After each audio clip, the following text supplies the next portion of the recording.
It's unnecessary. It doesn't have to be this way. You change your perception, you change the story. That's all it is. It's just the changing of the story.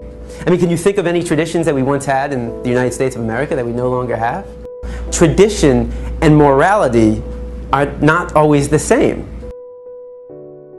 So the traditions we have today doesn't necessarily mean they're morally acceptable. And as we evolve as a culture, so do our traditions. The story justifies the action. If you say it enough times, you actually convince yourself that's the truth. How many of you were taught as a child you need to eat meat to get protein? I mean, I know I was. How many of you were taught you need to drink cow's milk to get strong bones? Not elephant milk, not rhino milk, not hippo milk, not even our own mother's milk, but we need to drink cow's milk to get strong bones. The absurdity of drinking the milk from any other species and any other being besides our own mother, when it's said enough times, loses its absurdness. Now, the first thing we've been taught is that our diet is natural. You know, we eat meat, dairy, and eggs, so therefore it must be natural. So let's find out. Well, I want you to tell me all the thoughts that come to mind when you see the image on the left. If I came into the room with a basket of strawberries that looked just like that, what would you think if one of us got up and started chewing on the strawberries?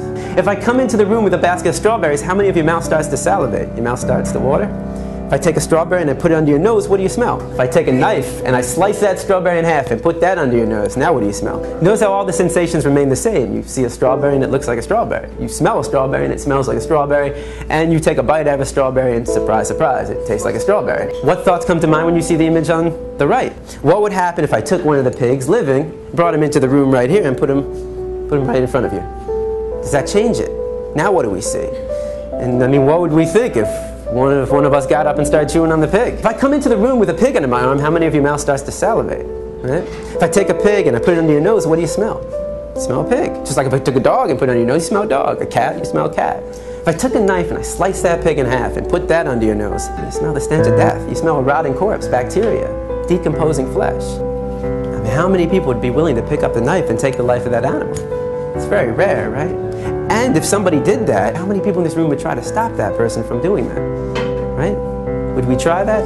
Of course. That's compassion. I mean, that is the greatest quality of the human race. There's no other species on this planet that has that level of compassion to extend to all living beings. But if you would stop somebody from killing a pig in front of you and then go home and have this for breakfast, well, that's called hypocrisy. You know, just because it comes in a nice neat package all dressed up in your supermarket, just because you didn't take the knife and shove it through their jugular, just because you didn't get blood on your clothes, and just because you didn't hear their screams doesn't mean you didn't participate in the killing. Every time we buy this product, we are supporting somebody else doing what we ourselves wouldn't want to do, what we ourselves wouldn't want to see, and what we ourselves wouldn't want to hear. Let's take a 3-year-old from any country in the world, and you put that 3-year-old in a room, and you line up 5 animals in front of that 3-year-old. A pig, a dog, a cow, a cat, and a chicken. Do you think the 3-year-old is going to know which one to eat and which one to pet? What's the 3-year-old most likely going to do, or try to do? To try to play with them all. The 3-year-old has to be taught, no, no, no, no. Don't play with him, eat him, play with him, pet him. That's what we were taught. We didn't choose our diet. Our diet is a learned behavior. We were raised to perceive this animal as your pet and this animal as your food. But that's not the natural perception. The natural perception is that they're all of our companions. So our parents chose our diet based upon the cultural story. And if you have children, you base their diet on the cultural story being told, which is the same story. And what do all earthlings have in common? 2 things. We all want to live. We all desire to live. That is what creates the equality in all of us. We all want to live.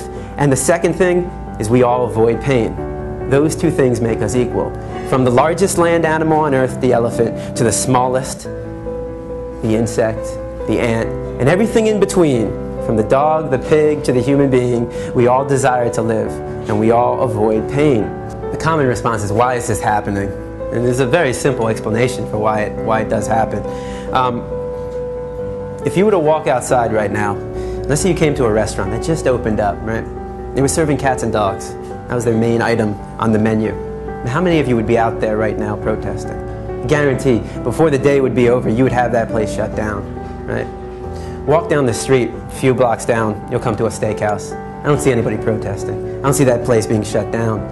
Why? Because we've been taught to perceive this animal to be different from this animal. And veganism is simply changing your perception.